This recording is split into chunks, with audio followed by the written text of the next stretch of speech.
High বন্ধুরা, আজ তোমাদের আবার ক্লাস 8-এর কোশ্চেন দেখি 16.1-এর 9-এর অঙ্কটা নিয়ে চলে এসেছি।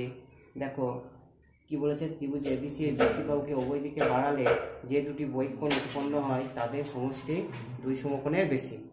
আচ্ছা, প্রদত্তটা আমি লিখে নিচ্ছি। দেখো প্রদত্ত, ধরি ত্রিভুজ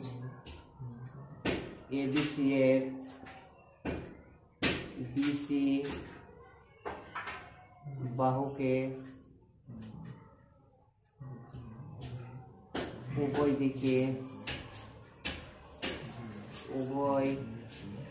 দিকে ডি ও ই পর্যন্ত বর্ধিত করে।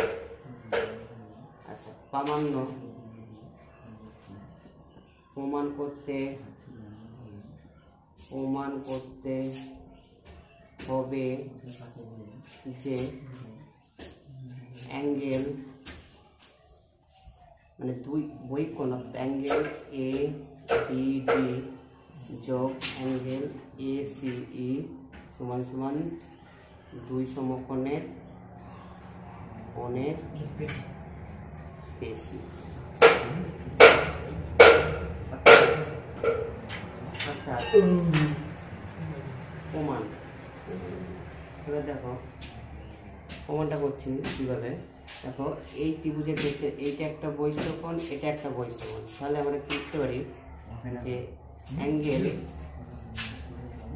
বহিস্থ অ্যাঙ্গেল এ বি ডি সমান সমান অ্যাঙ্গেল ডিএসি যোগ অ্যাঙ্গেল এসিবি। আবার বহিস্থ অ্যাঙ্গেল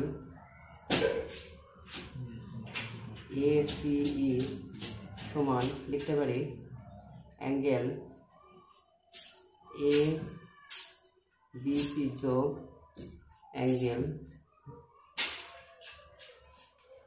বিএসি। অর্থাৎ এবার এই যে দুটো লিখলাম আমি, এই বহিস্থ কোণের এই বহিস্থ দুটো আমরা নাম্বারিং করছি। এটা হচ্ছে 1 নম্বর আর এটা হচ্ছে 2 নম্বর। এবার 1 যোগ 2 করে পাই। দেখো কি হচ্ছে অ্যাঙ্গেল এ বি ডি যোগ অ্যাঙ্গেল এ সি ই, তাহলে এটা হচ্ছে অ্যাঙ্গেল বিএসি যোগ অ্যাঙ্গেল এসিবি যোগ অ্যাঙ্গেল এবিসি যোগ অ্যাঙ্গেল বিএসি। অর্থাৎ অ্যাঙ্গেল এ বি ডি যোগ অ্যাঙ্গেল এসিই সমান সমান। আচ্ছা দেখো এখানে বিএসিটা দুবার আছে, অর্থাৎ আমি এইভাবে লিখছি অ্যাঙ্গেল এবিসি যোগ অ্যাঙ্গেল এসিবি যোগ অ্যাঙ্গেল বিএসি, আর একটা অ্যাঙ্গেল বিএসি আমি এখানে এক্সট্রা লিখে দিলাম। আচ্ছা এইটা দেখো তিনটে হচ্ছে একটা ত্রিভুজের কোণের সমষ্টি, তার মানে এটা আমরা দুই সমকোণ, আমরাও জানি ত্রিভুজের তিনটি কোণের সমষ্টি দুই সমকোণ, সেই জন্য দুই সমকোণ লিখলাম অ্যাঙ্গেল বিএসি। অর্থাৎ তার আমরা বলতে পারি যেহেতু এই বহিস্থ কোণ দুটো দুই সমকোণের থেকে বেশি, তেমন আমরা বলতে পারি অতএব অ্যাঙ্গেল এ বি ডি যোগ অ্যাঙ্গেল এ সি ই এর মান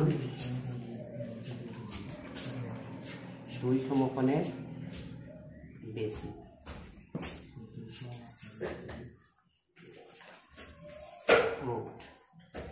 আশা করি আমার ছাত্রছাত্রীগণ তোমরা লাইক কমেন্ট ও শেয়ার করতে যেন ভুলবে না। ততক্ষণ তোমরা সুস্থ ভালো থাকো।